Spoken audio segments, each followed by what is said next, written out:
We are a few minutes in here. There are about 150 of us here, so I am comfy with that number, going ahead and getting started. I know folks will continue to join, which is great.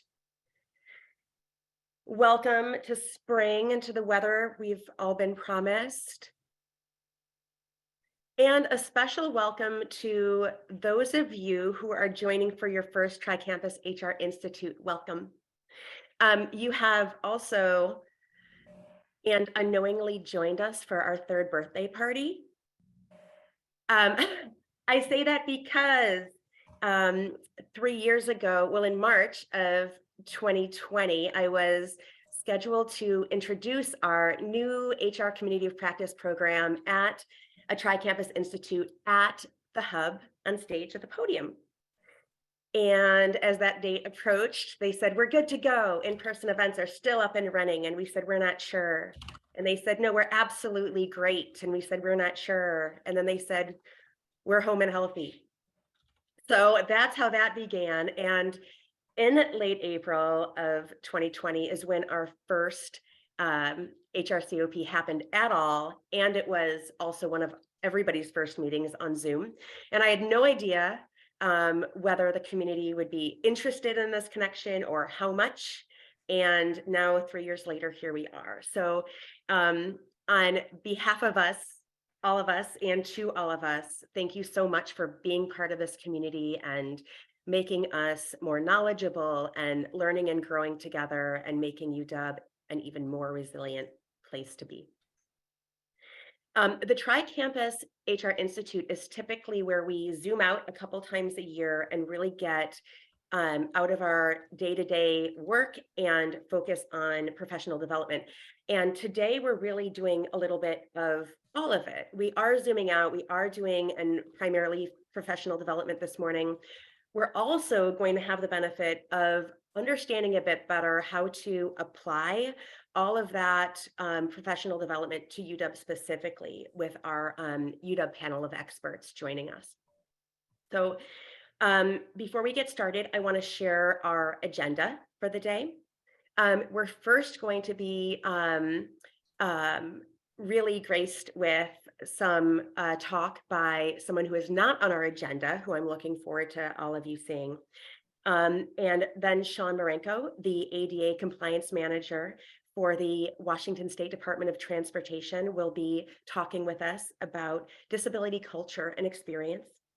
Dr. Hala Anabi, Associate Professor of Information Management and the Director of Access IT Research Group at the iSchool, will be joining us to talk about neurodiversity in the workplace. After that, we will have our panel, and we'll be joined by the Erin Rice, the Assistant Vice President for Campus HR Operations and Services. Sorry, Erin. Ian Campbell, the Director of the Disability Services Office, and Bree Callahan, the ADA Coordinator for UW, to learn how we can their work comes together to support both employees and departments, increase inclusion, and how we can best work with them to support our employees in our UW mission.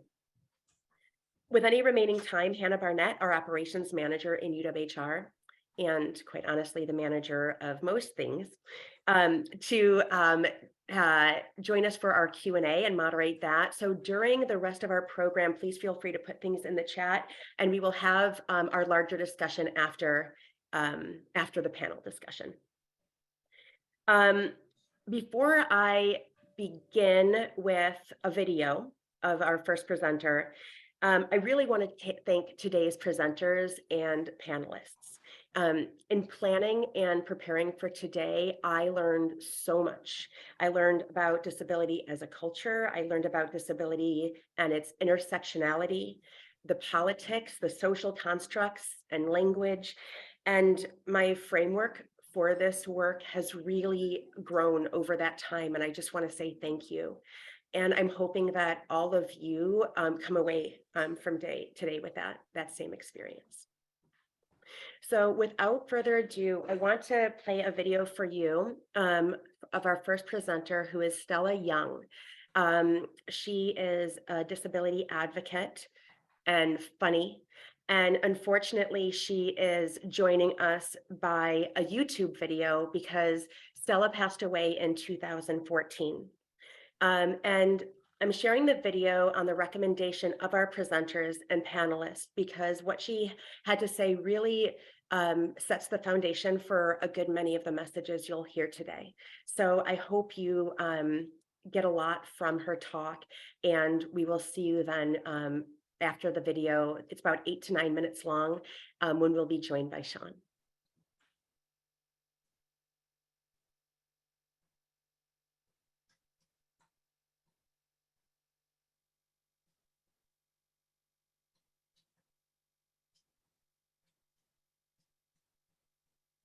In Victoria. I had a very normal, low-key kind of upbringing. I went to school, I hung out with my friends, I fought with my younger sisters. It was all very normal. And when I was 15, a member of my local community approached my parents and wanted to nominate me for a Community Achievement Award. And my parents said, that's really nice, but there's kind of one glaring problem with that. She hasn't actually achieved anything. Yeah. And they were right. I went to school, I got good marks, I had a very low-key after-school job in my mum's hairdressing salon, and I spent a lot of time watching Buffy the Vampire Slayer and Dawson's Creek. Yeah, I know, what a contradiction. But they were right. I wasn't doing anything that was out of the ordinary at all.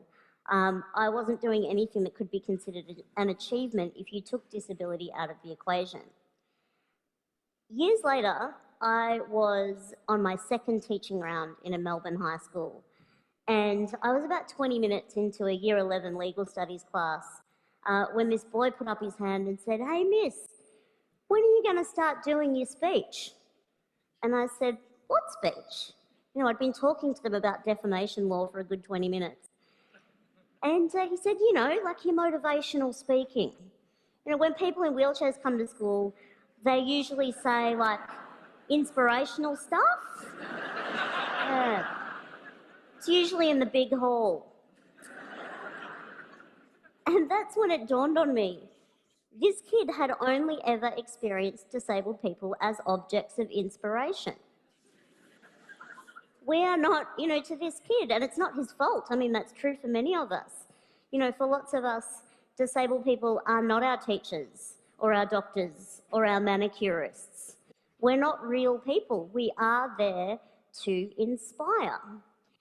And in fact, I'm sitting on this stage looking like I do in this wheelchair, and you are probably kind of expecting me to inspire you, right? Yeah. Well, ladies and gentlemen, I'm afraid I'm going to disappoint you dramatically. I'm not here to inspire you. I'm here to tell you that we have been lied to about disability. Yeah, we've been sold the lie that disability is a bad thing. Capital B, capital T. It's a bad thing. And to live with disability makes you exceptional. It's not a bad thing, and it doesn't make you exceptional. And in the past few years, we've been able to propagate this lie even further via social media.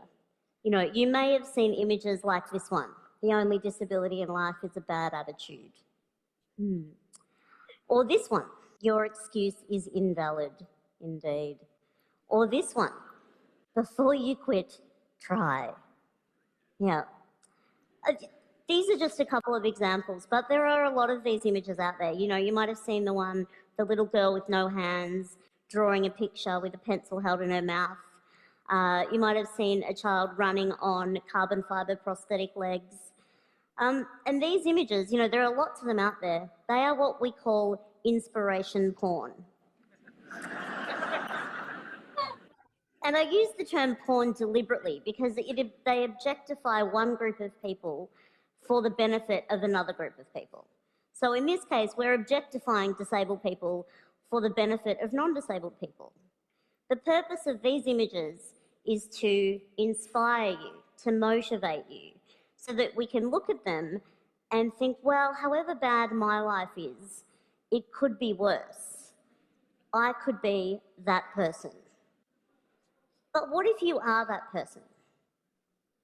I've lost count of the number of times that I've been approached by strangers wanting to tell me that they think I'm brave or inspirational. And this was long before my work had any kind of public profile. They were just kind of congratulating me for managing to get up in the morning and remember my own name. And it is objectifying. These images objectify disabled people for the benefit of non-disabled people. You know, they are there so that you can look at them and think that things aren't so bad for you, to put your worries into perspective.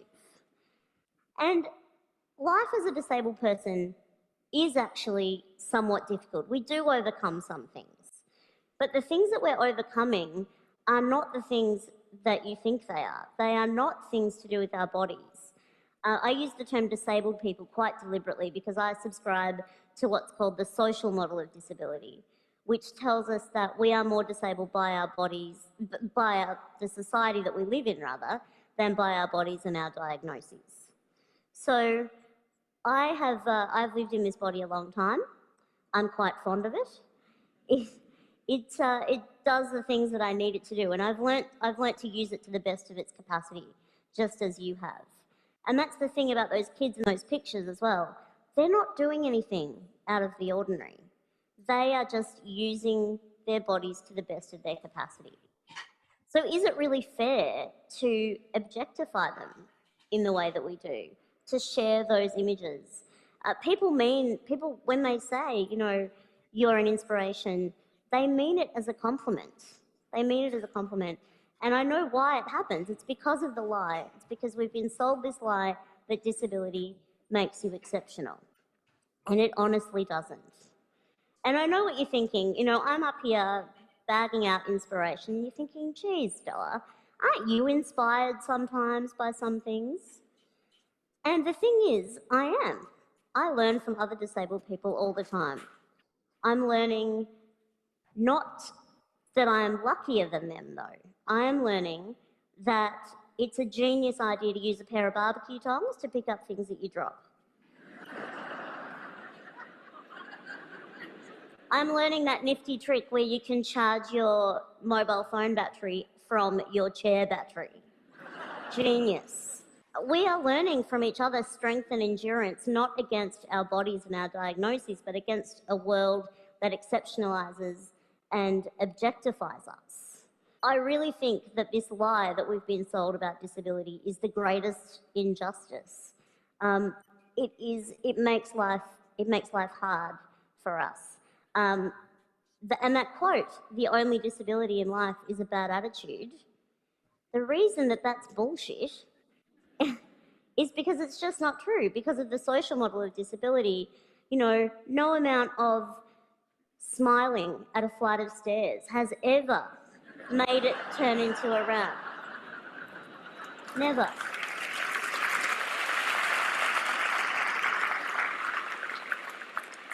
You know, smiling at a television screen isn't going to make closed captions appear for people who are deaf.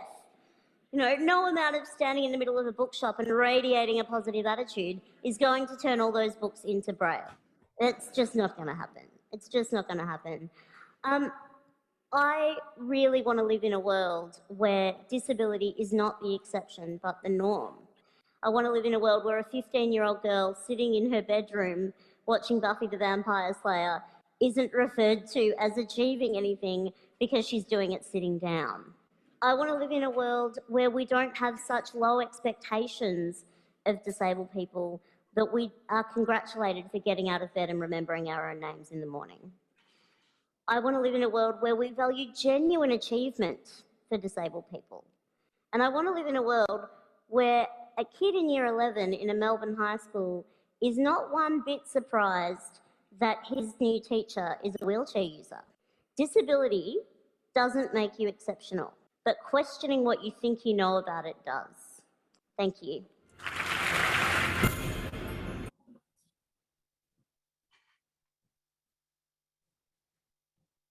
Welcome back. I don't think that I have to summarize. I think it was said very succinctly. And I'm hoping we can get one step closer today to what Stella meant when she talked about the world she wanted to live in. I would love to introduce our next speaker, Sean Ranko. Good morning, Sean. Good morning. Sean has spent his professional and personal life advocating for traditionally marginalized groups. He has held various roles in his 16 years working in state government, where he has spent most of his career working at the Washington State Department of Transportation as its ADA compliance manager. In this role, he works with engineers to ensure our 1,100 miles of state routes provide equal access for people with disabilities. He also launched the ADA compliance program at the Washington State Ferries, the largest ferry system in the country.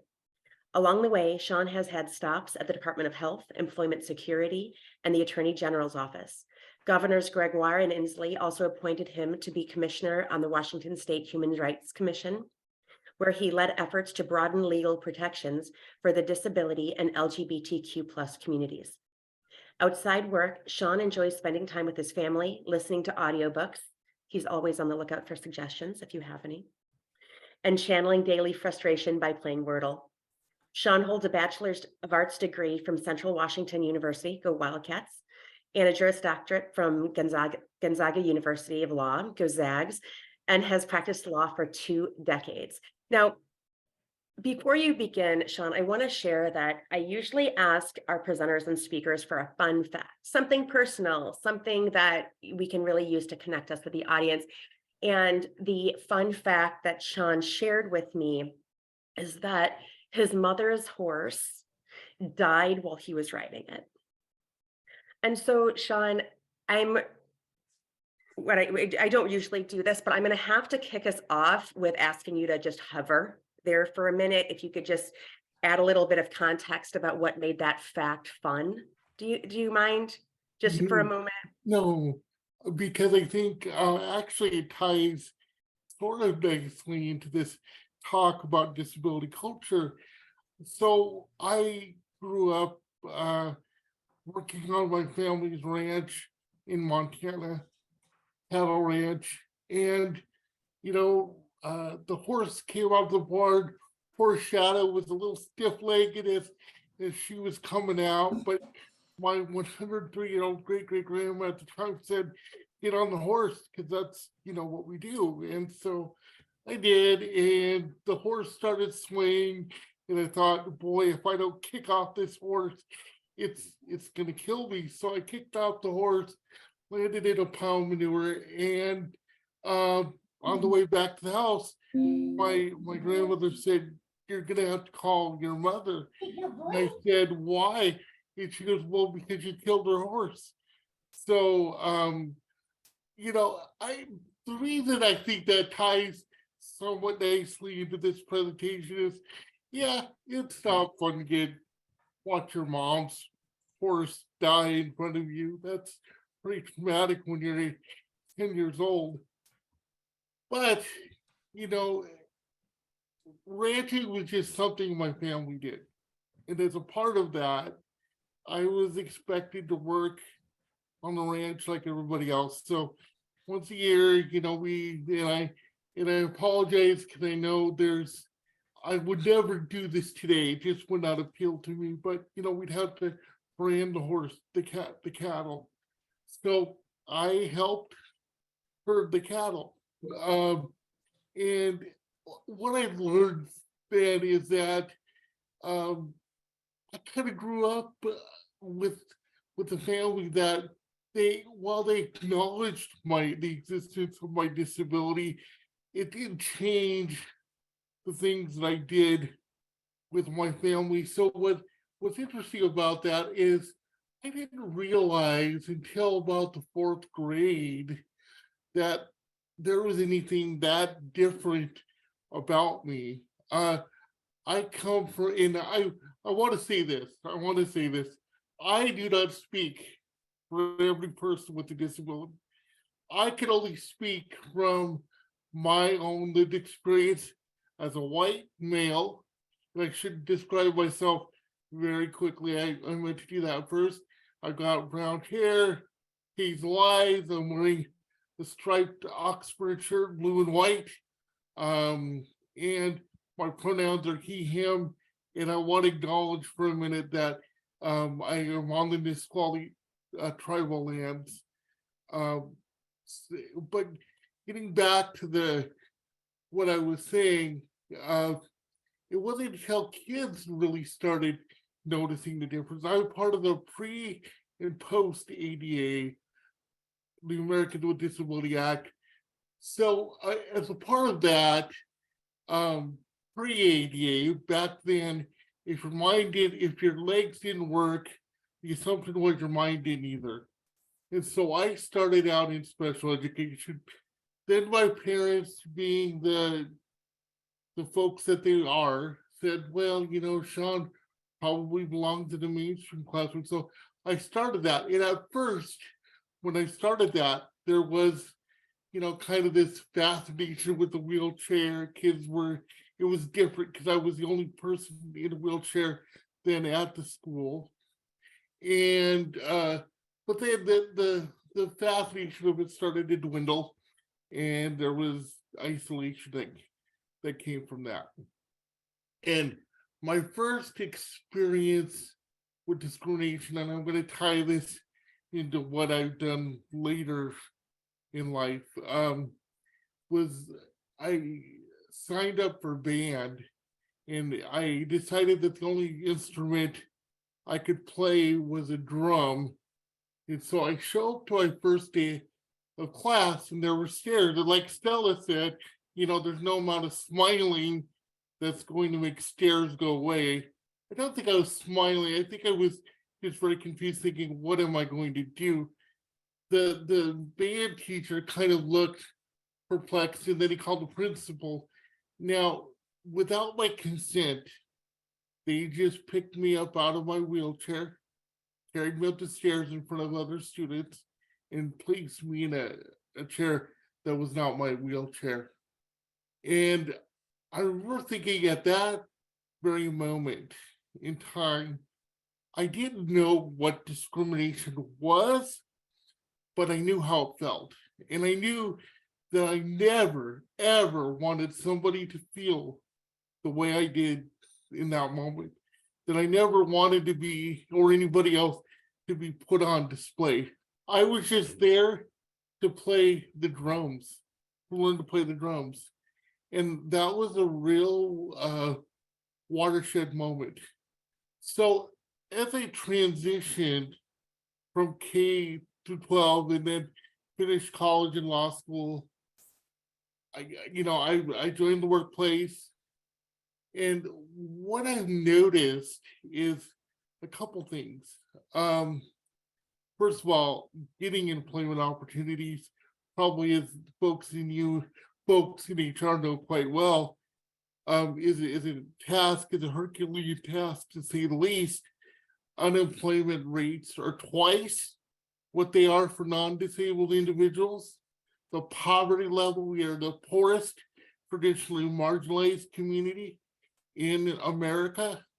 And as folks know, where there's poverty, there is a lack of a voice in our political and social systems. There is poor social determinants of health. Folks are not going to get the health care they need. In fact, when I go to the doctor, I have to bring my own lift so that I can be put on an exam table. There is no way for me to, my doctor's office, to get accessibility onto an exam table. So here I am. I have the resources. I have resources that other folks with disabilities don't have.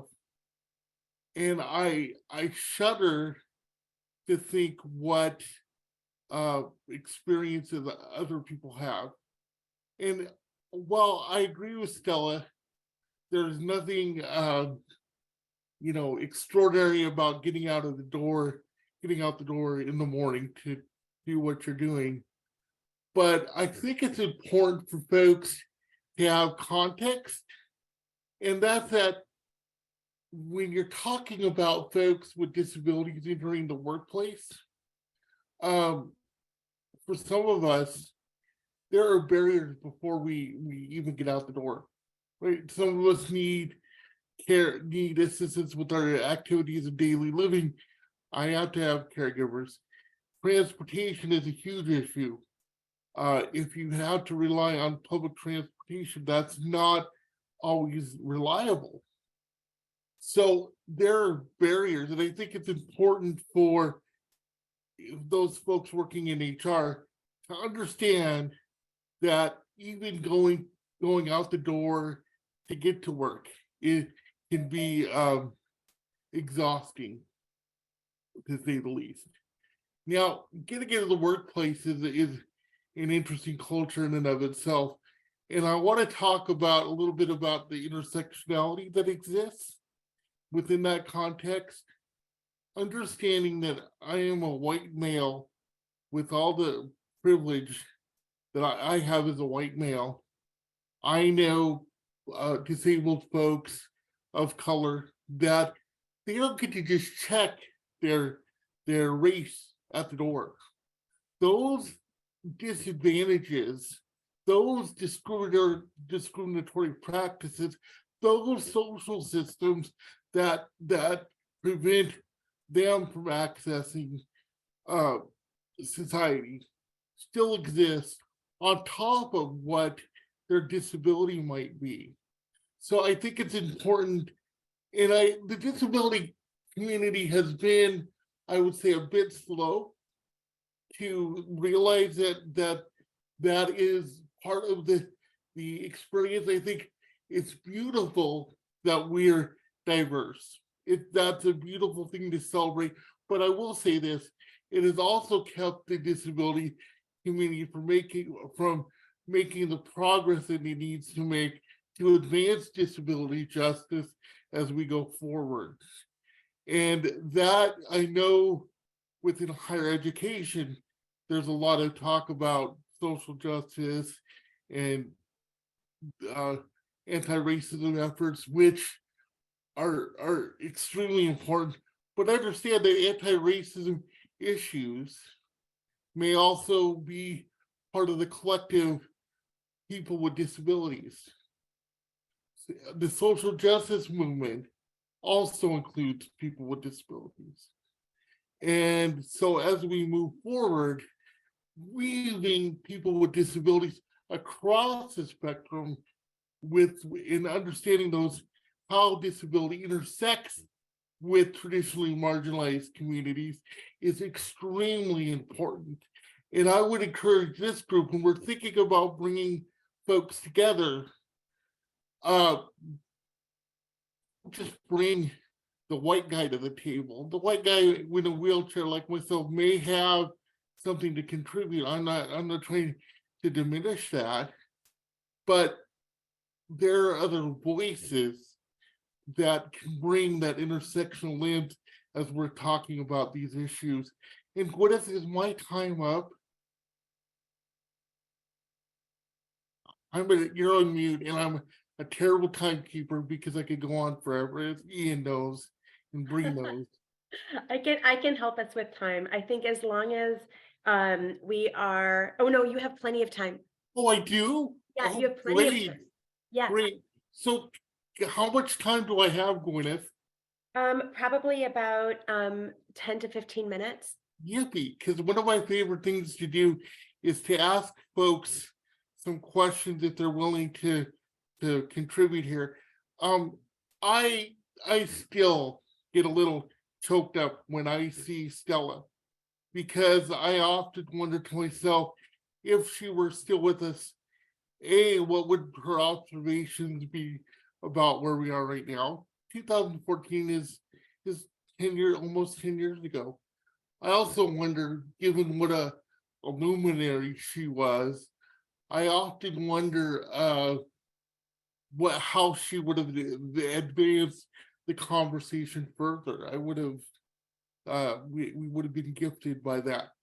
So getting back to Stella in her TED Talk, what are some thoughts about what she had to say? Did anybody gain a new perspective or think about disability differently because of what Stella had to say. I see Julie's got her hand up. Thank you, Julie. No problem. I really appreciated what she said about how disability isn't necessarily special. So my son has Down syndrome, and people will say, oh, that must be so hard to have a son with a disability. And I always say, have you met my other two? Because they are way harder. Like my Benji is just the most easygoing kid. And if that's from having Down syndrome, great. If it's just who he is, also great. And I like how she said that like I haven't had too much of that experience where people say he's an inspiration. And if I did, I would say, well, how? Like throwing ketchup up the wall? Is that inspirational? But Could be art. Could be art, right? Yeah, and so I really appreciated that, because I do want to live in a place where when people look at Benji, they just see a kid, and just the normal kid. And yeah, maybe he's behind his peers, but who cares? There's my other child is typical, and she's behind her peers too, and no one would look at her and think any different for being behind. And so that, I think, I really appreciated, where it's like, and it's great to have a disability, because sameness sucks. Like we should all read The Giver and learn about what sameness does to a society. And so I think it's great to have diversity and disability. And I think it's instead of I don't even like disabled. I like differently abled, because there's nothing wrong with being disabled. So. And Julie, thank you for that. And is it okay if I push back a little bit? Oh, sure. So when you talk about being behind, right? Right. And that's a term, as parents, I have two daughters, and I think to myself, my youngest daughter struggles in math. Right. So the word being behind comes into my mind too as a dad. But what is behind? I remember a story when I was working at the Department of Health. They were doing our community health division was doing a presentation, and the way they were doing it was they were taking a fictional family through their lifespan and how they accessed different community resources throughout the spectrum of life. The presentation started with, I can't remember the names that they used, but Maria and John had twins, one of which was born healthy. The other twin was born with health challenges and was unhealthy because of Down syndrome. And I stopped the presentation at that moment, because we need to also think about what is our definition of healthy. That could mean something very differently for somebody else. I believe, I've been in a wheelchair my whole life. I believe I'm healthy. I'm living my best life, and or trying to anyway. And so, there's a lot of social structures that are inherently biased towards disabled people, because we use the ableist construct to view almost everything, and that's in public health, it's in education, it's in our daily social interaction. So I just wanted to bring that up. And I appreciate that, because how I should have said it is, he's on an IEP, individualized education plan, and so is my daughter. And yeah, you're correct. That doesn't make her behind. It just means that she's different from her peers, and my son is different from his peers. And so what? That's beautiful, right? That's a beautiful thing. I see that. I don't know how. Okay, you're helping me with time, right, Gwyneth? Okay, I'm helping you with time. You've got a few more minutes, and I have a few more see minutes, okay. Max's hand. Can I get to Erica? Thank you. My name's Erica, and I identify as a person with a disability. And the video was so powerful, and that message in terms of the reality of low expectations, and that reality of just how tremendously low people's expectations are in general of individuals with disabilities manifests every day in my world at the UW as an employee for almost 20 years. That those low expectations are felt in the everyday, like coming to a meeting and there hasn't even been a thought or a consideration of universal design, making sure that materials are accessible. And so I think we all have the ability to sort of take that message of profoundly low expectations and start to realize that those expectations result in the assumption that people with disabilities will not even be present.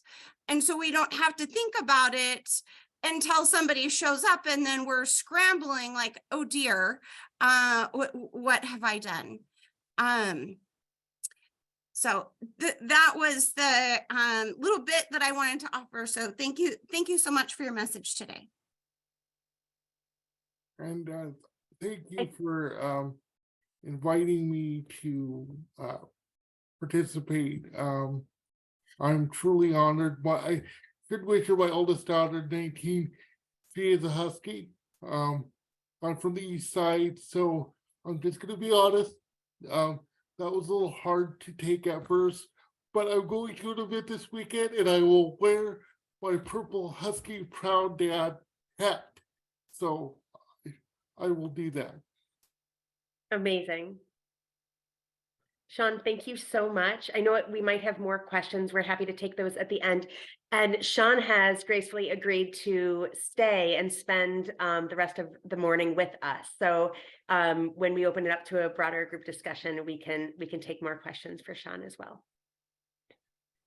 Good morning, Hala. How are you? Good morning, everybody. Hala is Associate Professor of Information Management and Director of Access IT Research Group, as I mentioned. She's also Chair of the MS Information Management Program.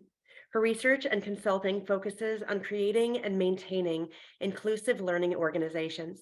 Dr. Anabi investigates diversity and inclusion initiatives aimed at recruiting, retaining, and advancing women, women of color, and neurodivergent employees. She pursues lines of inquiry focused on improving inclusive product management. Her work is published in academic and industry outlets to advance the science and practice of inclusion. Dr. Anabi collaborates with industry leaders to establish best practices for inclusion and recently authored the Autism at Work Playbook in partnership with Microsoft, SAP, JP Morgan, Chase, and EY. The Autism at Work Playbook is considered the industry guidebook for the design, development, and scaling of autism hiring programs. Hala loves to cook, travel, paint, and spend her time outdoors. Thanks for being with us, Hala. Thank you for having me. I'm so glad to have this conversation. And I wish we had so much more time to also follow on the threads that Sean and others have started. And the focus of hopefully my presentation is really maybe following the thread that Bethany just started in our chat around invisible disability and how invisible disability is viewed in the workplace and how our structures might react to people who behave differently. So my focus will be on neurodiversity in the workplace. But before I do that, I'm going to set up my screen so I can be focused. This will be my biggest challenge for the day, is to share the right screen. Can you all see my screen okay? Perfect. Thank you. And just let me tell you a little bit about myself. First, as Gwyneth mentioned, my name is Hala Nabi. My pronouns are she, her. I'm a Middle Eastern woman with long brown hair, brown eyes, and I'm wearing a black sweater. And before I start, I want to emphasize a couple of things that Gwyneth shared about my background and also that ground us and follows many of the themes that we have already been exploring around inclusion and celebrating people's strengths, goals, and visions for themselves in the context of work. So for the last 20 plus years, my focus has been on helping organizations, and earlier on, my focus was predominantly on engineering and technology organizations, to celebrate, accept, and empower people to share their talents in the ways that are conducive to them in organizations. That's what good organizations do. That's what healthy organizations do. And those are the organizations that are often the most innovative and the organizations that serve their societies as best as they can. So for the last 20 years, I've explored these topics in many different ways. And for the last about 6 years, I started focusing on neurodiversity as an invisible disability in the workplace and in society that leads to very different types of employee experience and also very different types of inclusion in the workplace. Before I start talking about the content, I want to be very clear that I identify as neurotypical, and I don't claim or wish to speak on behalf of the neurodivergent community. What I'm here to do is share what I have learned over the last 7 years working with neurodivergent advocates and working with organizations that are intending to do better in terms of neuro-inclusion. So I'm going to be sharing a lot of lessons learned and summarizing some key components of what we know about neurodiversity in the workplace and how organizations can be neuro-inclusive. A note on language, I use identity first language because that's the preferred language by advocates and advocate organizations. I recognize that individuals have different preferences around language, but I want to be very clear on why I use identity first language before we continue. So with that in mind, I do have a talk with a few goals and objectives, and hopefully I will stay on time. Sometimes I get carried away. Jim and Marie and Pam, who are from the iSchool, can tell you that. I get very excited. So I have 4 simple objectives for us that hopefully we've actually already begun the conversations around. The first one is understanding what we mean by neurodiversity, and then appreciating how neurodiversity is critical in the workplace and how we can understand and appreciate the barriers that neurodivergent employees face in the workplace and how we can each play a role in creating a neuro-inclusive workplace. And that's hopefully what we can discuss and then follow up in different questions. And to begin, it's helpful to create that shared understanding, but I'm going to use the help of a colleague, Jessica McCabe, who is a neurodivergent advocate and has summarized in a very succinct way what neurodiversity means in terms of diversity, but also in terms of a social movement. So I'm going to share the video of her to explain this important concept.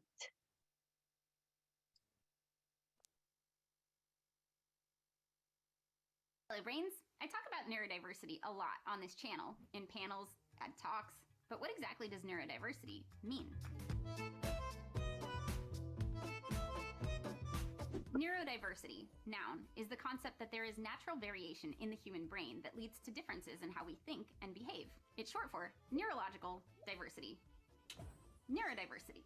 The term was first coined in the 1990s by a sociologist named Judy Singer, who argues that neurological differences, like autism, are just that, neurological differences. In other words, different brains work differently. Neurodiversity exists, just like diversity exists in ethnicity, gender, and sexual orientation. Those of us with ADHD, dyslexia, dyscalculia, dysgraphia, Tourette's, Those who are neurotypical and those who are autistic all have brains that are hardwired to work and learn differently. And even brains within each group are wired differently and have a spectrum of abilities. And while we can sometimes learn to mask those differences are still going to exist. And trying to pretend they don't, or being told that they shouldn't, often comes at a high cost to our sense of self and our mental and physical well-being, often putting our brain's operating system at higher risk for the mental health equivalent of malware, such as anxiety or depression, which is why the neurodiversity movement exists. The neurodiversity movement is a social movement historically led by autistic self-advocates and other neurodivergent activists, advocating for the acceptance of the autism spectrum as reflecting natural variations in the human brain rather than a disease that needs to be cured.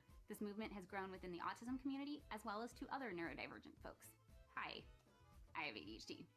While neurodiversity advocates might disagree on some things, and I obviously can't speak for everyone, there are a few key assumptions within the neurodiversity paradigm. 1. Neurodiversity exists. Different brains work differently and have distinct strengths and weaknesses. 2. Neurodiversity is valuable. Differences in how our brains work allow us to come at things from different perspectives, have vastly different skill sets, and accomplish more than we could if everyone's brain worked the same way. 3. The potentially disabling challenges that those of us who are neurodivergent face aren't necessarily inherent to our brain's differences, but often a result of the social and physical environments neurominorities exist within, which is highlighted perfectly in a blog post about the concerning condition called neurotypicality, written from an autistic perspective. The blog, which is satire, presents a world in which neurotypical brains are the neurominorities and discusses how odd those brains would seem and the challenges they would face in an autistic world. A personal example, I am very nearsighted. If I didn't live in a society that provided glasses and contacts, I would be disabled. The neurodiversity movement is a bit controversial in that it upends some of how we've thought about these things for a really long time. But most of the criticisms of the neurodiversity movement seem to come from misunderstandings of what it actually is. A lot of critics of the neurodiversity movement argue that viewing autism as just a natural variation implies that autistic people don't need any support. But in response to this criticism, one autism researcher and advocate explains it well. Neurodiversity advocates generally consider autism to be both a natural variation and a disability. Advocates therefore concurrently campaign for acceptance and respect for autistic people as valuable members of society, and also fight for appropriate support and services to meet the needs of the autistic community. And the same is true of most ADHD advocates. We recognize that life is hard for us, and there are times where it would be easier to not have ADHD. But a lot of what we struggle with is because of environmental and social factors, and can be mitigated through creating social and physical environments that account for and accommodate neurodiversity. That doesn't mean we reject medical treatment. As a neurodiversity advocate with ADHD, I'm working toward a world that recognizes, appreciates, and accommodates neurodiversity. I also have a therapist and take meds. Acceptance of my brain's differences and support for the challenges I face are not mutually exclusive. In fact, they both work toward the same goal, a better quality of life.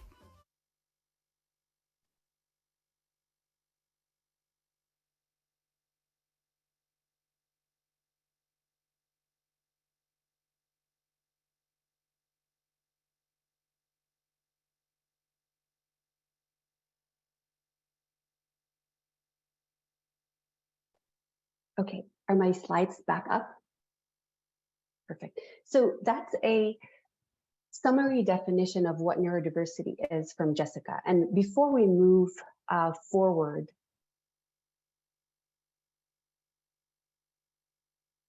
let me just emphasize a few comments and topics that she highlighted. The first is neurodiversity as a term.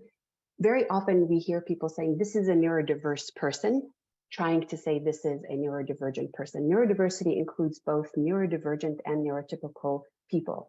Neurodiversity refers to the biodiversity or the neurotypes that exist within our natural variations. One thing I do want to point out is it's really important to understand the prevalence of neurodivergent people in our workplace. 1 in 7 people are neurodivergent. And in fact, newer data is coming in where it might be up to 1 in 5 people in our workplaces, in our society, are neurodivergent. So it's important to understand the context in which we work and what that means. Neurodiversity also emphasizes the social model that Sean has explained in our last 30 to 40 minutes together. When we think about what we mean by challenges or barriers that individuals face, the neurodiversity movement emphasizes that many of the challenges that are inherent in how our society was designed and how it functions.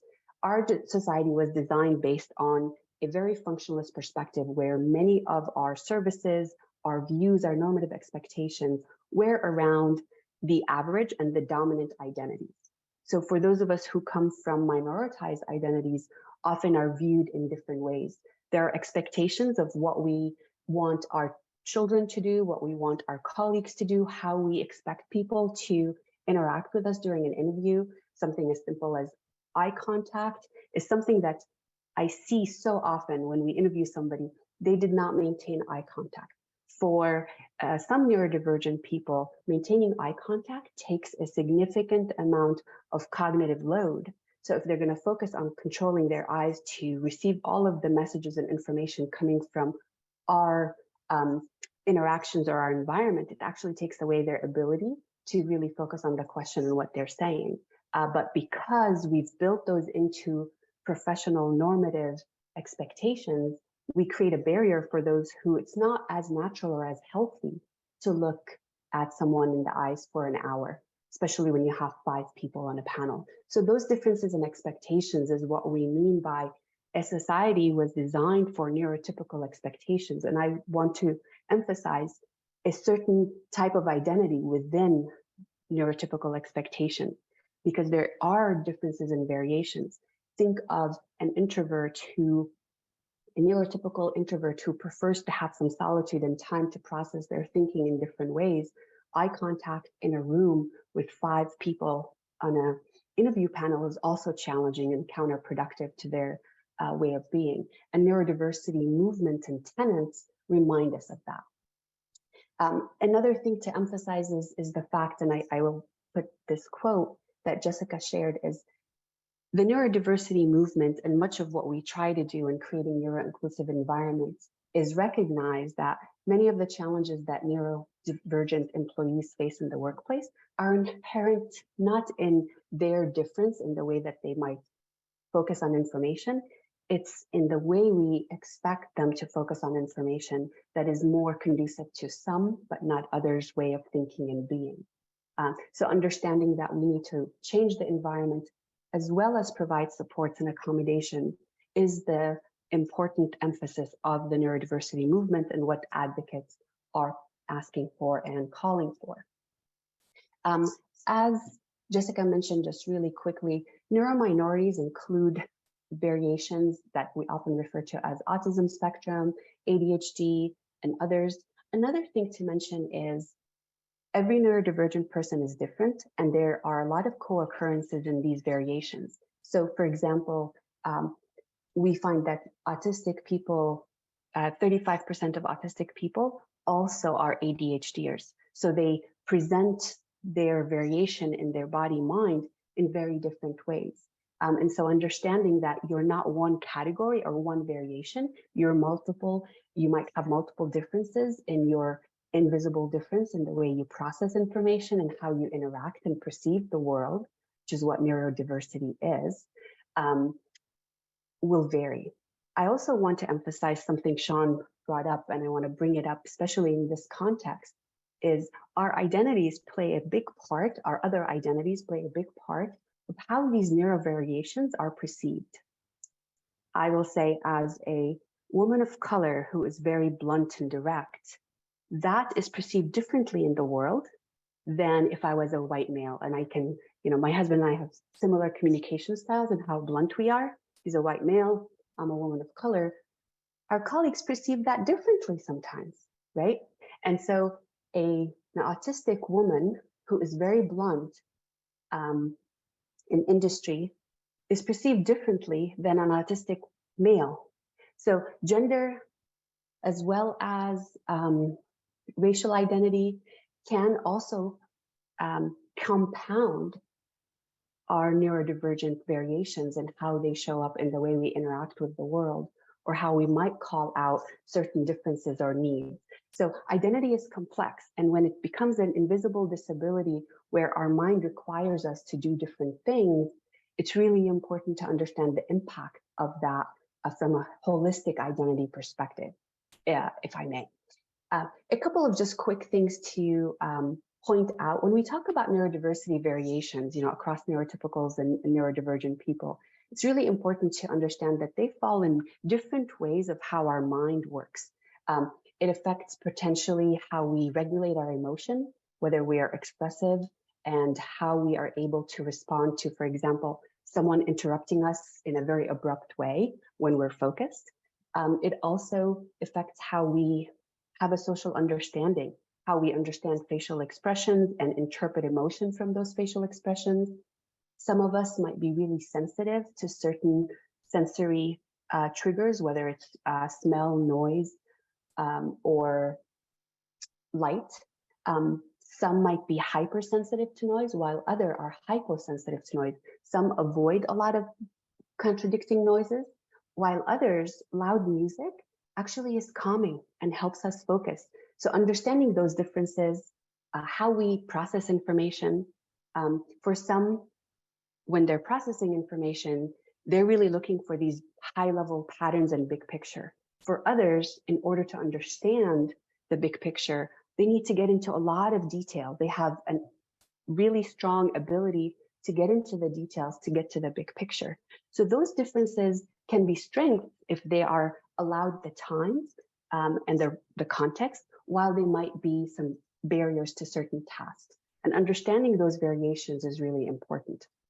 One of the biggest misconceptions around neurodiversity, particularly around the autism spectrum, is people think of it as very neurodivergent or not, very autistic or very little autistic. I have a little ADHD, you'll hear someone say. But that linear spectrum is actually false. It's not more or less. It comes in variations, and it's what we think of as neurotypes. And there are different profiles. Depending on your profile, even within the autism spectrum, you might have very different profiles around. One might be really strong in emotional regulation, but maybe weaker in sensory areas where they really need calmer spaces. So understanding those differences and understanding how our types vary in these dimensions, and that is really critical. The lesson more often stems from how the medical model that you've heard Sean and others talk about. When initial definitions of autism in particular as low functioning and high functioning, now level 1 or level 2,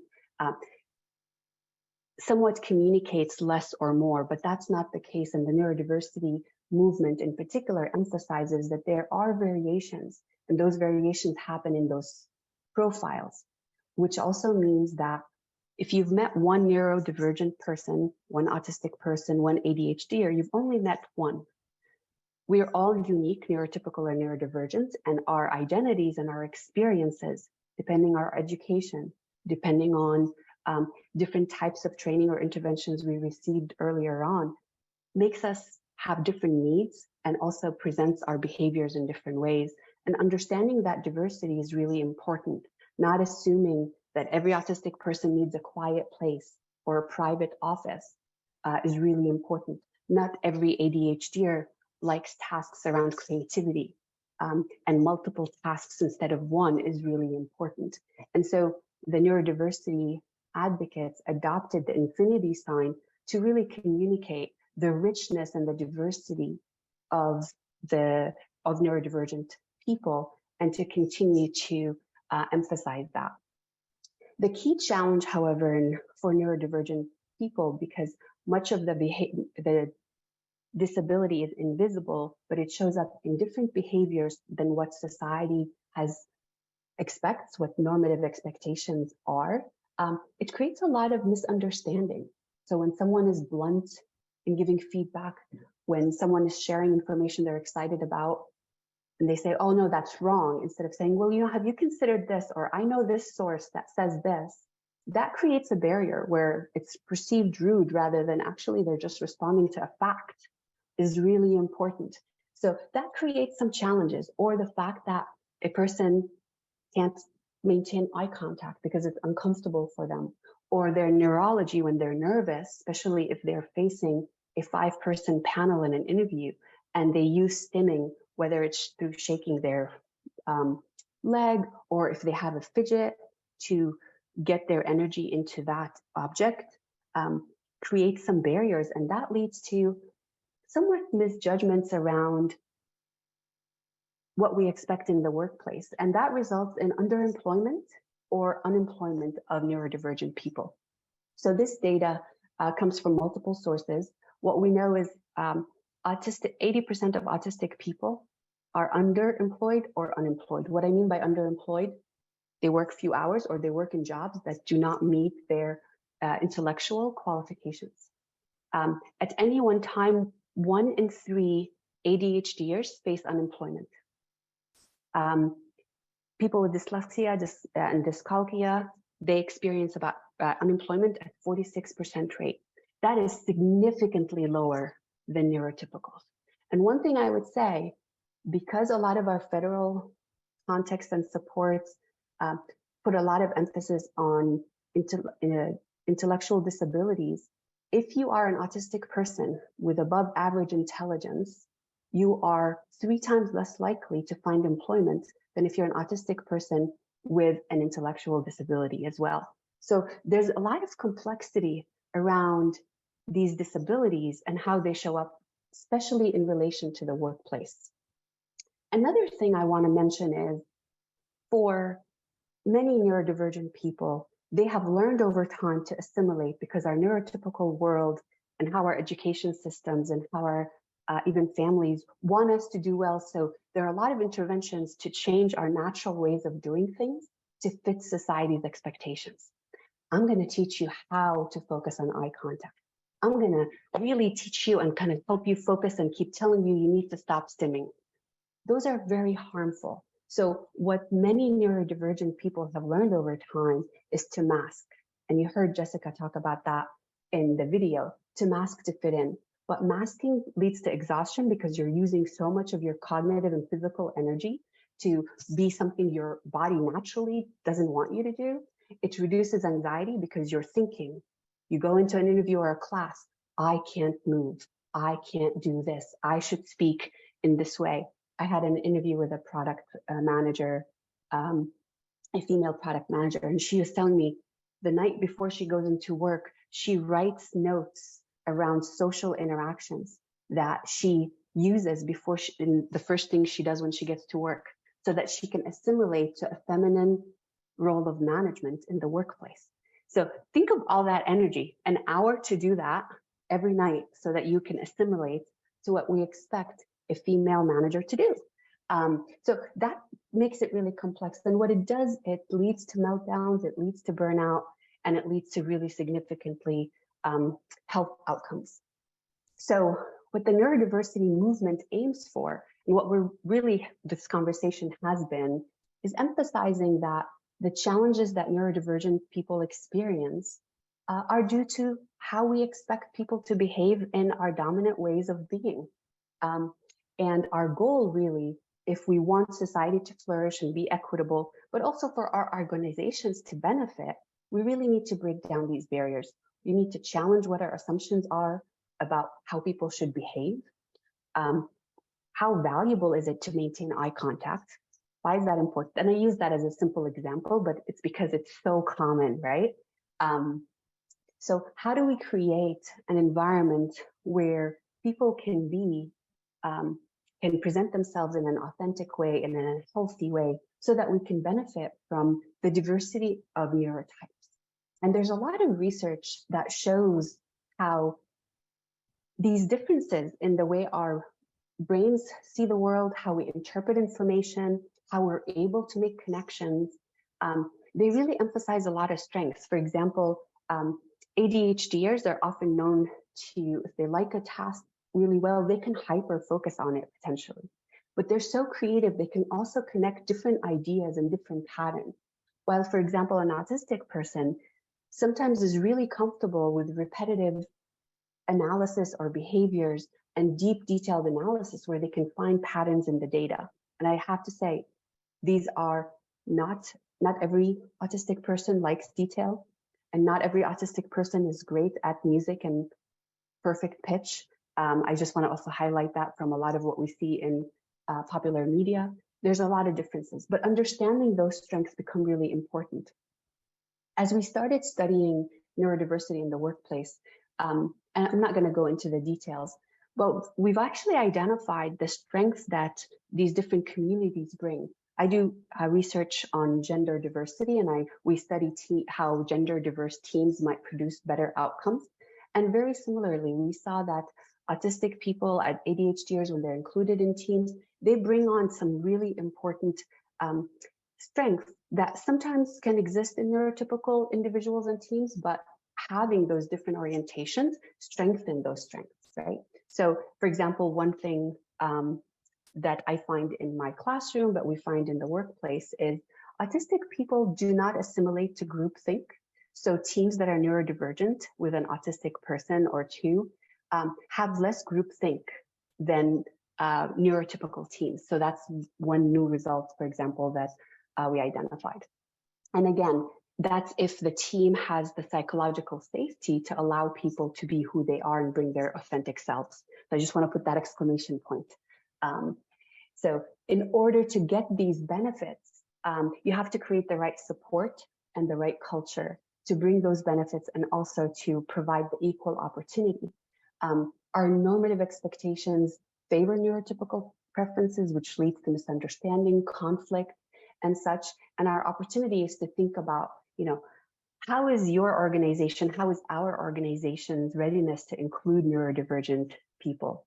How do we foster neuro-inclusive environment that celebrates the strengths, but also doesn't stereotype around certain strengths, because everybody is different.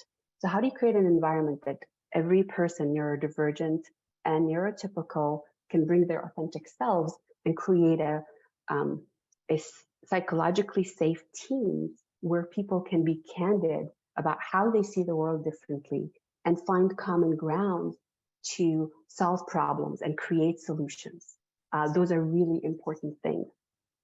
And to really explore that, and I'm being mindful of the time, it's really important to understand, and the perspective from I think of as an HR lead and professional, what is the perspective that I can really explore? Looking at our recruitment, how are our recruitment practices, the way we explain the job description, the way we even design jobs, the way we set up the interview day. In the Autism Playbook, Autism at Work Playbook, we define some really problematic practices in the traditional ways that we recruit and interview, for example. So we have alternatives that seem to work really well in the interview process. What are some of the things that we need to do for onboarding in terms of identifying accommodations, but not just accommodations, also what we call success enablers. Simple things that if the manager learns how to communicate and set expectations in different ways, there's a lot of templates that we've identified with research over time that can help us do onboarding better. And how we can retain and empower neurodivergent employees to take risks so that they can advance their careers in ways that are conducive to them. Not every expert in data science, for example, wants to be a manager. What is that pathway for development for them are really important. And actually, any day now, in the next few days, I will be releasing with disability in the employer roundtable that includes Microsoft and SAP and all other companies that are doing neurodiversity hiring programs. We have a new series that talks specifically about empowerment and advancement for neurodivergent employees to continue really changing the way the workplace thinks about this. So, thinking about where we identify these practices and how we can understand the variations and appreciate the variations so we can change the way we do work is really important. And so I will leave you with this last thing. Ella, you're fine on time. I just wanted to let you know you're fine. Thank you. So then I will do a couple more slides. So I think the question always is when we hear about, here's some things that create barriers in our environments for disabled individuals, neurodivergent individuals, what can I do as a professional? And depending on your position of power and influence, you could do a lot. But I think the start and really the foundation of how do we create neuro-inclusive environments and what role do we play as HR professionals, starting with self-awareness about some of the assumptions we hold is really critical. And I'm going to talk about self-awareness in 1 second a little bit more. But a critical aspect of the social model of disability, neurodiversity, is focusing on strengths, understanding that we all bring value and strengths in different ways. And if we can change out of our common ways of thinking about work, thinking about how we design teams, thinking about, hours that people need to work, we can really help individuals achieve their goals and attain their goals and visions for their lives to be full contributors of society and our workplace. But we can also really benefit in the workplace. For many of us, it's really hard to find certain skill sets. While, I often hear my students talking about they can't find jobs, and then I see those jobs, but a big part of it are these barriers in the interview process, for example. Recognizing the individual and their unique needs and understanding the diversity of needs across autism, ADHD, or any other disability, and understanding that that is confounded with other identities, whether it's gender, ethnicity, educational background, socioeconomic status, immigration. I was an immigrant. I just became a citizen only a couple of years ago. And, there are things and risks that I did not take. I did not post certain things on social media, very simple opinions, right? But, there's different ways that we're comfortable being our authentic self. And it's not just around one dimension of our identity. And understanding that for neurodivergent people is critical. I think it's really important to ask questions of people's preferences and really take people's lead, and also understand that just because one neurodivergent person, whether autistic or ADHDer, prefers a certain way of work or a certain way of communicating, doesn't necessarily mean that that is the preference of everybody. And understanding how to engage in a conversation to set expectations. So there are certain templates that we created that help set expectations. And that's a template that I actually use for neurodivergent and neurotypical employees or students when I'm working with them, because they're really helpful. They're just basic 101 leadership principles around how do we align expectation and create team alignment that lead to effective work environment is what we're really getting after here, and understanding those differences. And just maybe a couple of things around self-awareness. I think assumptions about competence and benefits are really critical. Understanding what people bring in different forms and valuing them is really important. Challenging our expectations around norms. For example, I have a colleague who really likes to work at night. You can't find him in the morning if you have a question, but is really working well at night. And his job allows him to do that. It's not an immediate thing, right? So can we reframe an 8 to 5 work week if the tasks are being done? And by the way, this is an HR movement where, if you read Harvard Business Review or human resource management journals, professional and academic, there's a lot of discussion about breaking down those barriers, right?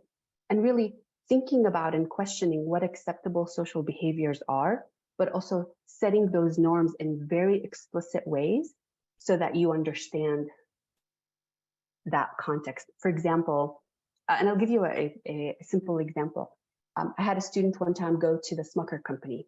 And Smucker company, if any of you are familiar, the company that makes jam and jelly, based in Ohio, very family-oriented culture in corporate. So student, young, he keeps texting and emailing his manager, all the communication through email. So the manager walked over and he's like, "What are you doing?" It's like, "What do you mean? I'm just, sending you a message so you can answer it when you want." It's like, "We don't do that here. You walk and you talk to me in my office. We don't use technology for these quick things." And that's a very kind of benign cultural piece where there are differences, but the student didn't know that until the manager said that.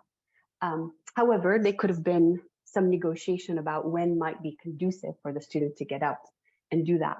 So just making those expectations clear that, hey, I prefer that you just walk down rather than me typing because I don't like to type, or our culture is this way. So setting those expectations about ability, role, specificity is really important.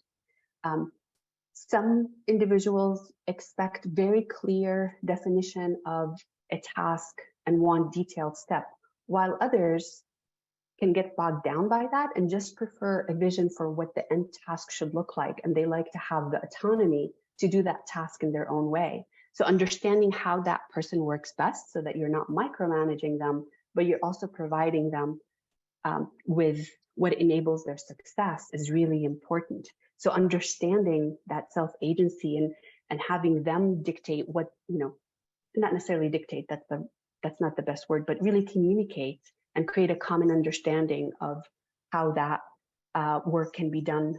Same thing with communication styles, right? Some people are really good with metaphors. Many people don't understand metaphors. As a non-native speaker, there's so much, and immigrant, there's so much nuances in American culture that I just don't understand.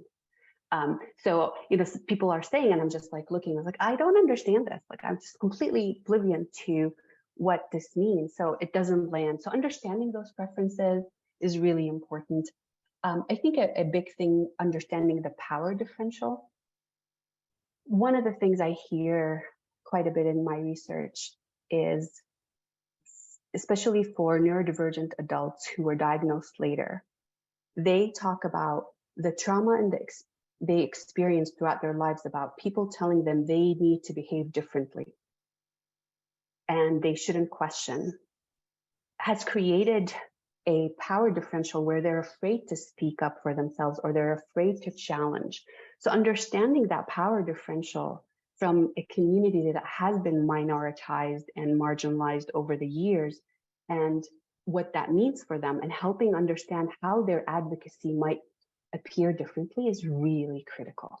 So, always have the conversation and give agency, but also understand that just asking someone, say, tell me what you want is not necessarily going to be easy from a manager, but maybe a mentor can identify those things better. So those are just some quick things to think about. I'll leave you with a few resources. So there are 3 things that we created. One is already out. The other 2 will be coming out any day now. We have the playbook that talks explicitly about how to change structures within organizations to become neuro-inclusive. And then we have two types of documents coming out around creating neuro-inclusive culture, things that are specific, that have been priorities for neurodivergent people in the workplace that I can also share with you. They are on the Disability In website, and I can share that link with Gwen to share with everybody. But I also welcome any of you who want to learn more about being neuro-inclusive and want to lean in. I'm more than happy to set up an hour with a few of you to talk about what are some steps we could take together at the university to do that. So feel free to email me. I'd be happy to do that. With that, thank you for your attention, and I look forward to your questions.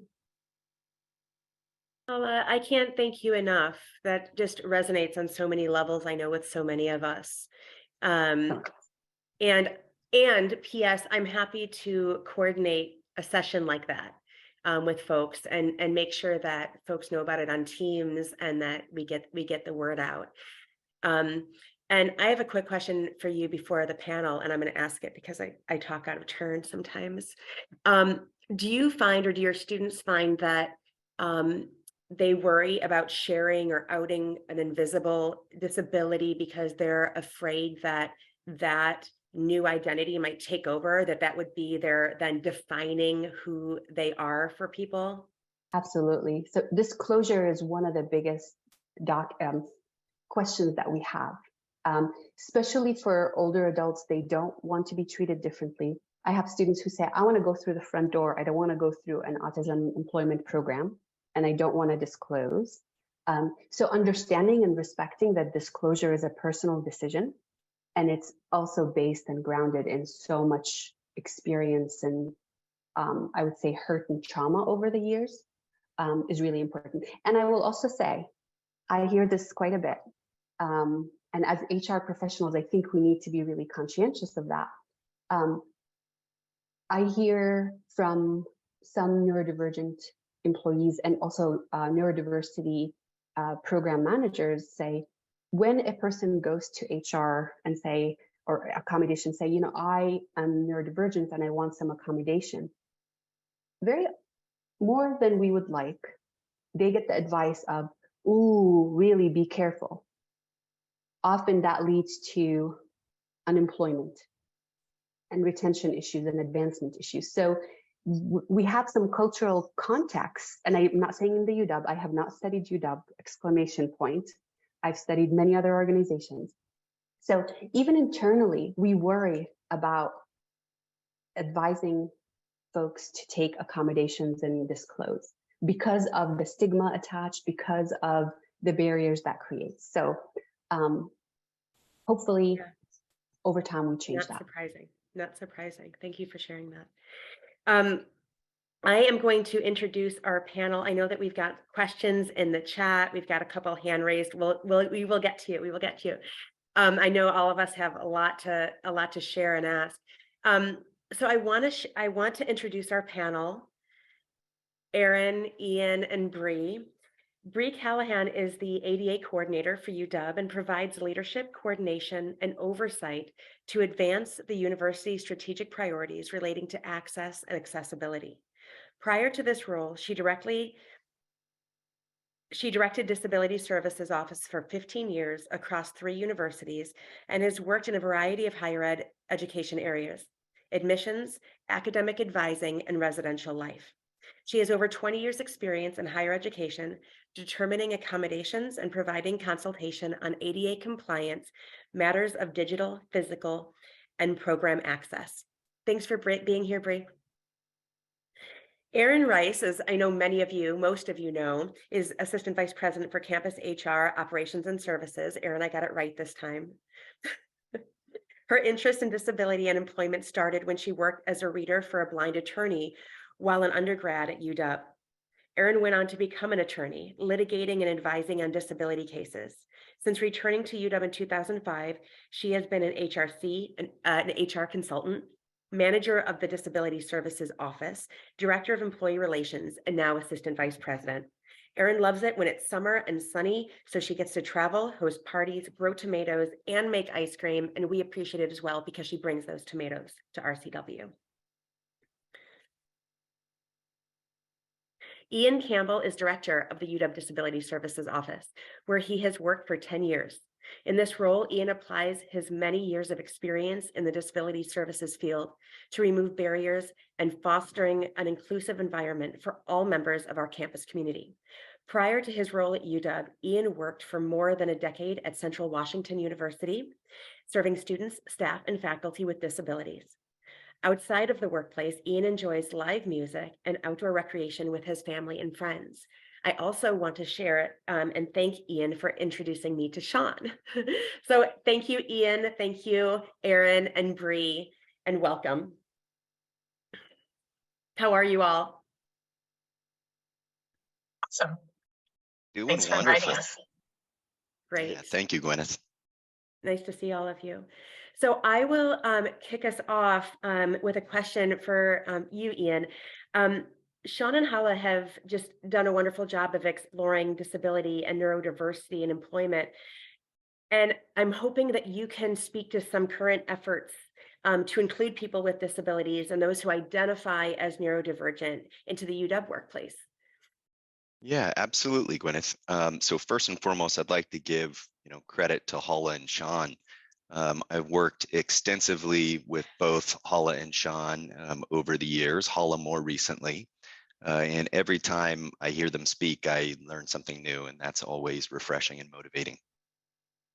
For me, in regards to resources, resource allocation is always a matter of values. Values and vision at the highest level. And when you take a look at the university's mission and vision statements, diversity and inclusion are reoccurring themes. If you review, the university's diversity blueprint, disability is well represented in the blueprint. Just in regards to, the institutional commitment to diversity. First, I think I'd like to talk about the Disability Services Office in UW Human Resources. There's a number of resources that we offer through our office, and I'll start with employment accommodation because that's a common way to best include individuals with disabilities in our workplaces. And we'll talk more about the employment accommodations process later in the presentation.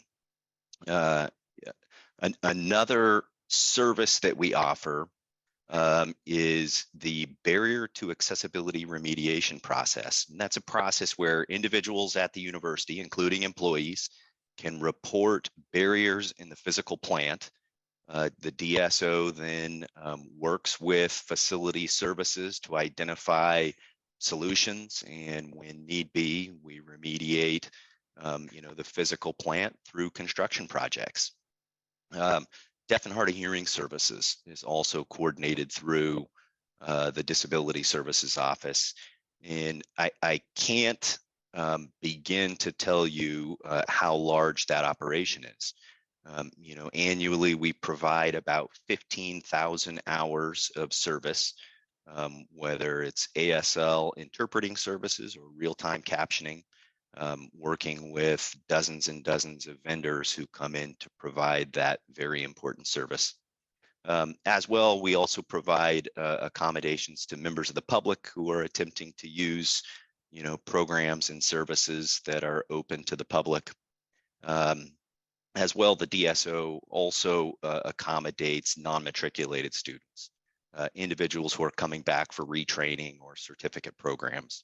I'd like to give my co-panelist a nod, Bree Callahan, in the Office of the ADA Coordinator, housed in UW Compliance and Risk Services.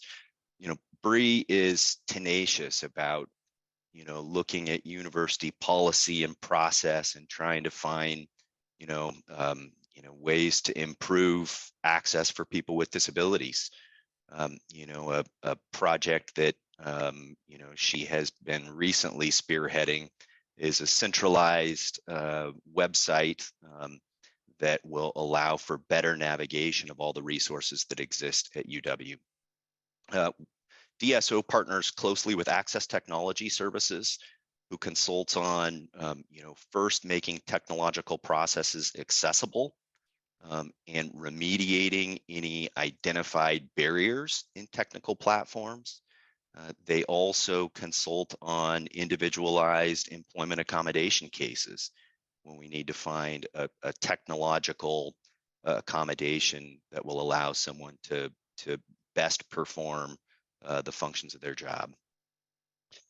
We work closely with Transportation Services, who facilitates disability parking processes, as well as the Dial-A-Ride service. And the Dial-A-Ride service, for those of you who aren't familiar with it, it's a shuttle service that assists with transportation around our various campuses.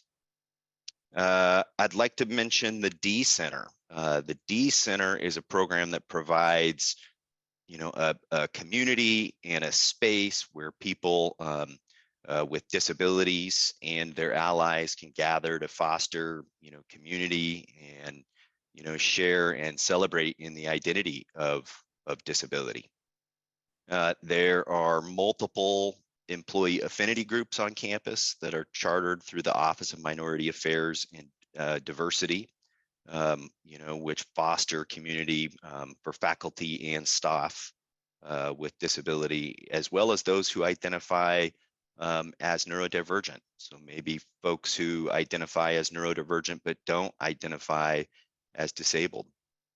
I also want to give some special credit to Jessica Cole in the UWHR Work Life program, who has been spearheading programming to raise awareness and make our employment environments more accessible to those who identify as neurodivergent.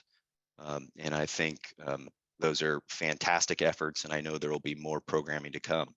Hala has also been consulting in that programming, and I think we're all really enthusiastic about the future there. Last, I'll mention the ADA Steering Committee, which is an executive level committee that's charged with fostering, an environment of inclusion institution-wide for employees, and others. Again, it's an institution-wide committee that's looking at all aspects of our program services and employment opportunities. And I'm sure Bree could speak more about that committee. Mindy Kornberg, our vice president for UWHR, sits on that committee, as well as a number of other cabinet level administrators at UW. In my mind, that type of a committee really, demonstrates the university's commitment to increasing inclusion and access for people with disabilities. There's a lot of resources. I think we're in a really good position at the university. That being said, we're not done. We have more opportunities to develop on, and I know that we'll continue to increase programmatic supports for people with disabilities. But that's a general overview of where we're at now. Ian, thank you so much. And do you have 34 people in your office who do that? I wish. I would assume so. Oh, no. Okay. Thank you for all of that and all of that you do. Bree, we have a question for you. I know Hala has spoken to a little bit of this already, but as we strive for this more and more inclusive workplace that Ian was just mentioning, what role do you see self-disclosure playing in that effort? Thank you for that question. And Hala, you really set that one up for me very well. Thank you for that. So the idea of self-disclosure for me as the university's ADA coordinator really speaks to the goal of representation of our community members, students, employees who have a disability. Data speaks volumes. Data helps us provide more effective resources, really look at how we can operationalize systems or other ways to support or build something for the future. And without good data, that makes it very hard for leaders and those of us working to change systems to do really good work without some information. That's just a reality of our systems. So it's representation in that form as well as representation for ideally getting more leaders with disabilities at tables, or even non-leaders, but the voices of people with disabilities at tables where decisions are discussed or made or ideas are invited to make changes. So self-disclosure for me is big and broad in that capacity. We also legally are required to report some data to the Department of Labor. So there is that element to it as well, but that's, I need to say that in case Brian is here from the Office of Equal Opportunity and Affirmative Action, which is also very important to do. So self-disclosure has gone up at the university, and I'm going to give some credit to those in HR who have been doing this work on the baseline report. So there's the UW staff demographic baseline report, and that work that Bethany and Ujima and company over on the DEI work for HR has been really great to see. And I'm going to put a multitask here, and I'm going to put a link. If you are not yet familiar, or it's been a while, there's a link to the last 3 baseline reports. And what's really great about this is there's some pros and cons, but the numbers are increasing, which would align to what's happening in society and what's happening in our student population and in general.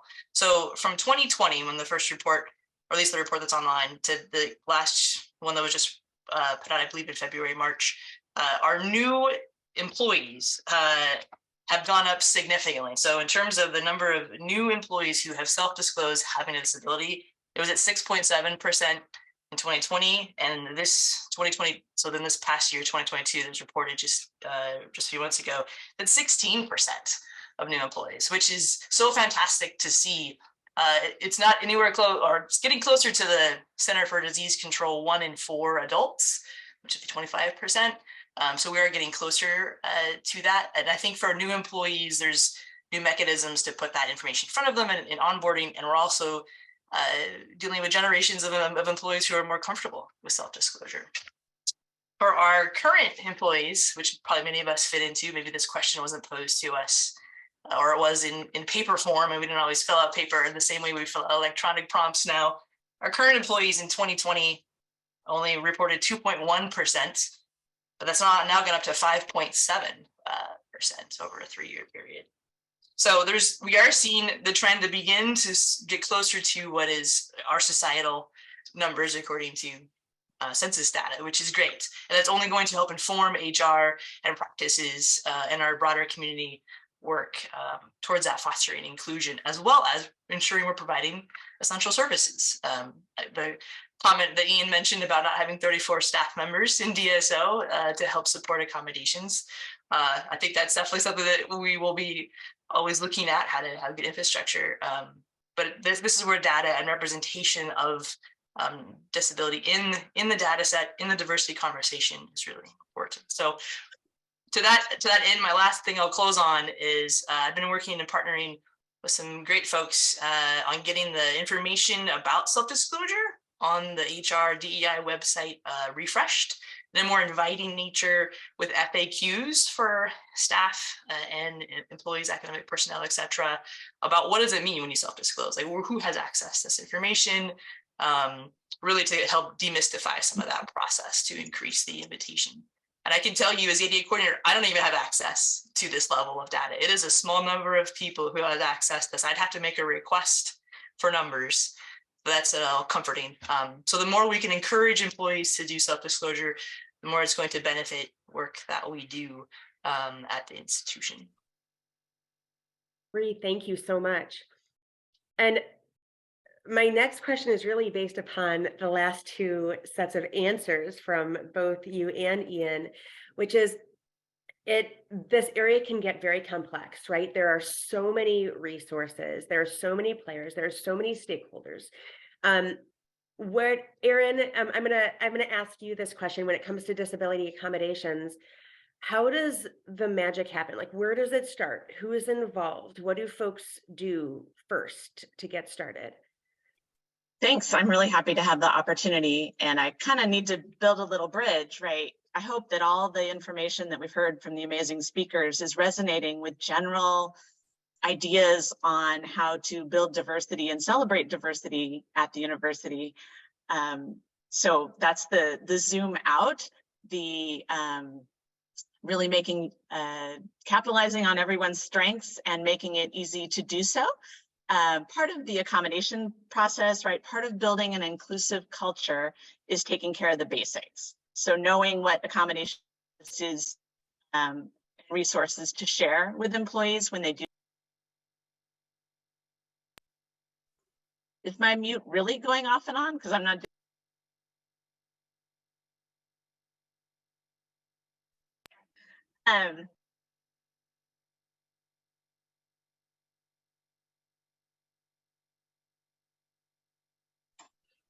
Erin, you are being mute and unmute. Uh-oh. For some reason. I'm not doing it. Can you hear me now? Yes. Okay. All right, I talk fast. Maybe I'll talk faster. We'll see how that goes. So zooming out, I know we need to focus on inclusion so that everyone coming in the door can be their authentic selves at work and bring their strengths. A piece of that, of building an inclusive culture, is taking care of the basics and knowing that when someone does need an accommodation, you know, what the process looks like and what resources to share. So I'm going to do that super quick. And, you know, that's going to allow people to concentrate on sharing their skills and not navigating barriers. That's what it's all about, right? And there's this other piece that a lot of what we do at as human resources consultants in the Disability Services Office is helping people who come to disability through a certain life cycle point in their lives. They are having an illness or an injury, and they haven't previously thought of themselves as belonging in a person with a disability. And so there's a lot of that as well. And I just want to acknowledge that that is also part of diversity, right? We will go through things happen in our lives, whether it's having children, having, a medical condition, whatever, and we are looking to help everyone navigate those barriers so that we can, get all the good minds on all the world's problems, which is what we do really well here at UW. So, all right, but really quick, 5 steps of accommodation, demystifying how it works at UW. Staff can request an accommodation through their human resources consultant, HRC, on campus. That's Bothell campus, Seattle campus, Tacoma campus, and a School of Medicine. If you are a staff member at UW Medicine, you're asking through your leave and accommodation specialist. And if you are academic personnel, you are going through DSO. That is for the formal process. We know that most of the time employees disclose the need for accommodation or a disability to their managers. So actually the first step in the process is recognizing the request. And that can look like a lot of things. It can look like a formal request. It can look like, hey, because of this medical condition, this disability, I'm having trouble with this job duty. Or someone might just complain of pain or of discomfort or of, some barrier without making any request at all. Or an employee may disclose a medical condition for the first time during performance counseling. The point is that a disability disclosure request should never be ignored. So recognizing the request and responding to the request. Sometimes it's as easy as the employee knows what they need, they ask for it, and the manager can say, how can I help you? And it is resolved there. And that is awesome. If it doesn't look like that and you're confused, then that is where UWHR can come in, those different resources that I talked about at the beginning. But in general, if an employee discloses a disability, the first question or a medical condition is, how can I help you, right?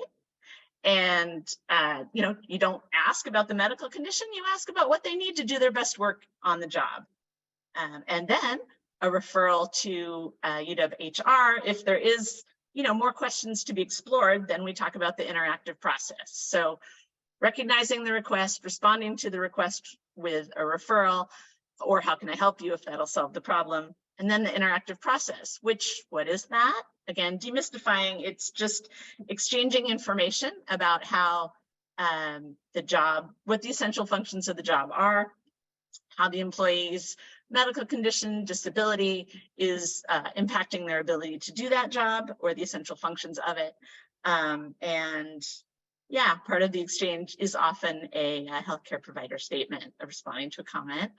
Gonna acknowledge that, but it's to facilitate the exchange of information. If it's not needed, it's not needed, right? So that's recognizing the request, responding to the request, the interactive process, deciding and documenting. So following the interactive process, there should be a decision reached, and UWHR will definitely help the unit and the manager record that, document that decision. You need not face any of these steps alone. We might not be in the room when the disability is disclosed, but every step after that, the HRC, the leave and accommodation specialist, DSO, is there to help. And then the last step is implementing and monitoring. So accommodations might need to be revisited. If an employee's medical condition changes, if operational needs change, jobs change, or if the accommodation is no longer effective. Accommodations are not one and done, right? So don't hesitate to reach out if we've gone through that whole process, come to an agreement, and yet things have changed, things aren't working, then absolutely we are here to support. So I hope that's helpful and in demystifying a little bit and understanding that it's only a little piece of everything we can do to make sure that everyone can bring their strengths to UW. You're now muted again, but you meant to be. So that's all okay. I've never heard you talk so fast. I'm so impressed. And so much information that actually adds, I think, a lot of clarity, because there is so much to it. And sometimes it's not always apparent from every angle or every location. It is such a decentralized organization where to go for what. And I know we've also talked about providing, over time, more and more resources and simplification, clarity for folks along the way. So with that, we've got about 15 minutes left. I know we've had a lot going on in the chat and the Q&A, and I want to be able to answer as many questions as possible. Also, I want to highlight one thing that I try to do regularly, maybe not well enough, that I really would love for teams to be an even more candid, informal place for dialogue and discussion. And if there are things that don't get discussed or answered here, let's please feel free to continue this discussion in Teams, where I will also put the recording today for those of you who have direct messaged me during the session. Hannah, I know you are here with us. Do you want to get the Q&A party started? I would love to. I've had some tech issues today, so I just want to make sure I am coming through okay. Great. Yes, we can hear you. Thank you. Appreciate that, guys. We have a question from Abby. What are some examples of accommodations or inclusion efforts for neurodivergent employees specifically that UW has used in the past? Yeah, I'll go ahead and respond to that.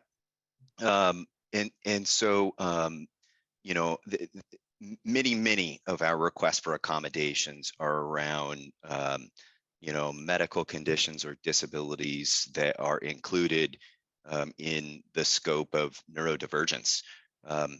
Actually, the most common, disclosure that we receive within the Disability Services Office are anxiety and depression related conditions. And so, obviously there's a lot of different, there's a huge variation in the number of different types of accommodations that are provided to those employees.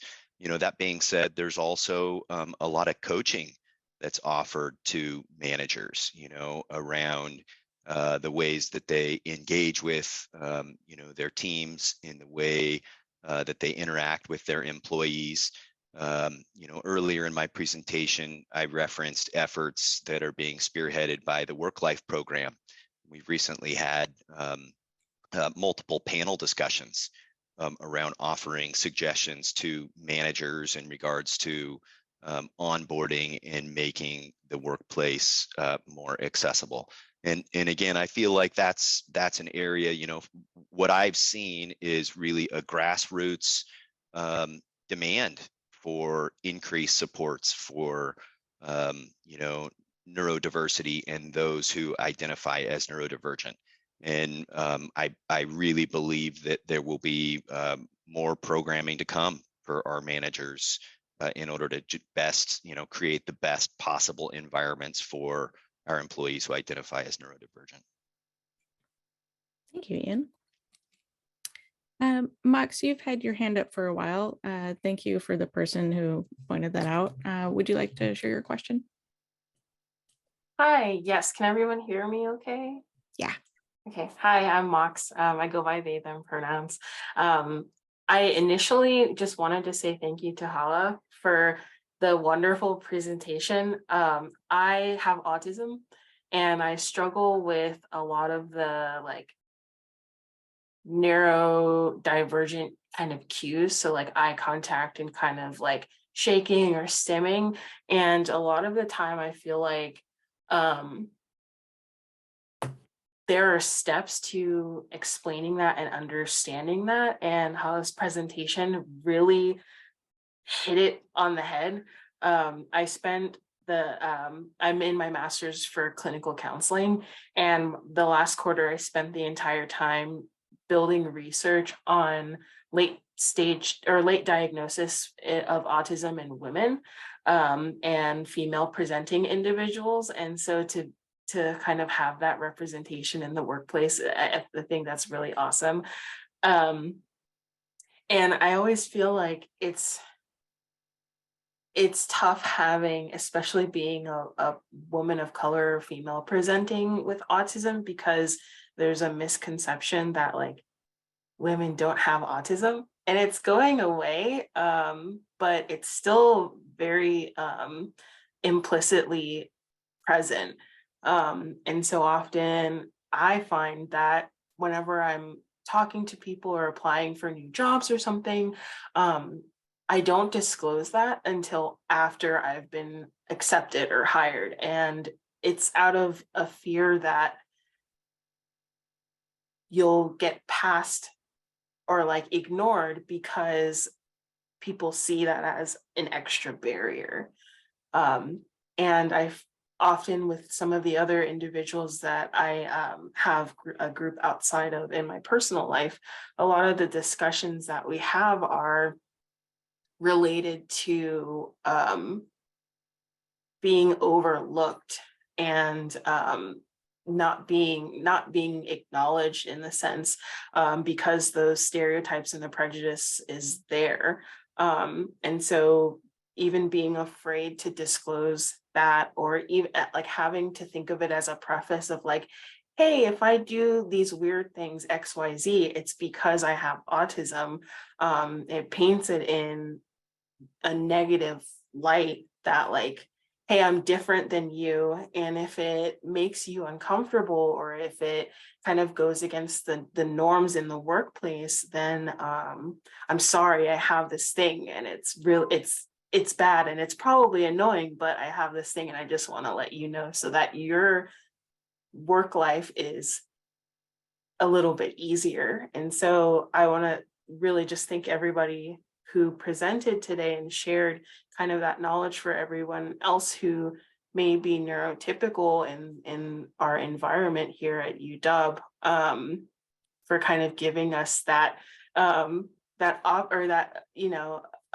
option for other people to kind of explain, so that way, those of us who identify as neurodivergent don't have to do what I'm doing and sit on a soapbox and kind of explain, because that can be really stressful and anxiety inducing. So yeah, so thank you. Awesome. Thank you so much for sharing your experience and your perspective. That's awesome. Okay, we have a question from Amy. Do employees need to present formal documentation or healthcare provider statements of a diagnosis or of a disability to be eligible for accommodations at UW?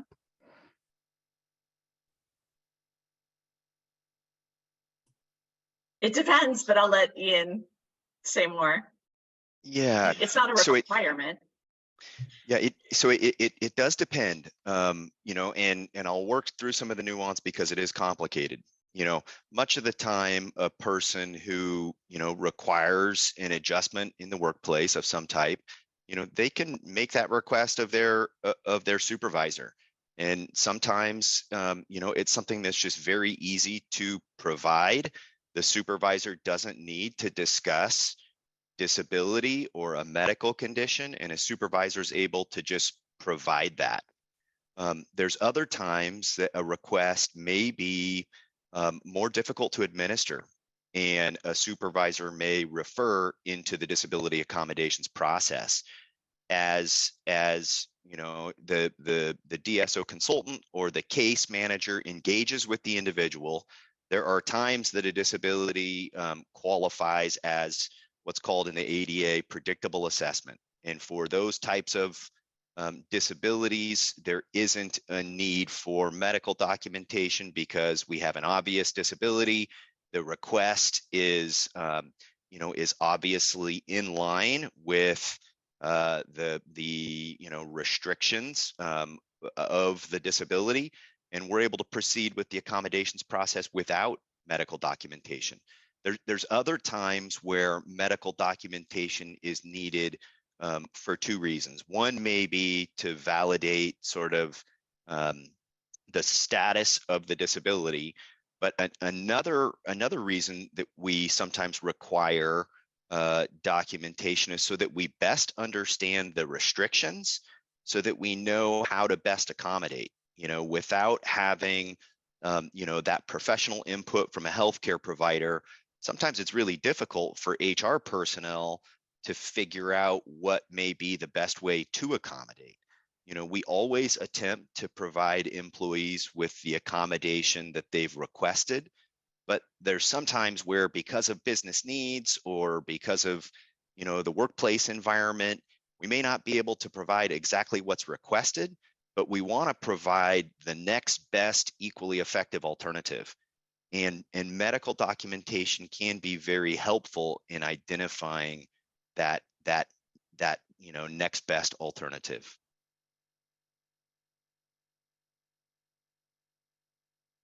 Thank you, Ian. That was actually, you made it sound less complicated. That's a first. Thank you. I know we only have a couple minutes left. I want to respect everyone's time. And if there aren't any other questions, I think Hannah mentioned we've got most everything in the chat. I really want to take the opportunity to say again, just such a special thank you to Sean. A special thank you to Ian for introducing us. Thank you to Hala, and the panelists, Ian, Aaron, and Bree. You've all spent so much just thoughtful time putting today together for this audience, and I can tell how much it's been just appreciated and valued. I will put the recording on Teams, and Hala and folks also on Teams. I will try to make the connection between whatever follow-up event will be helpful for folks. Thank you all so much for joining us.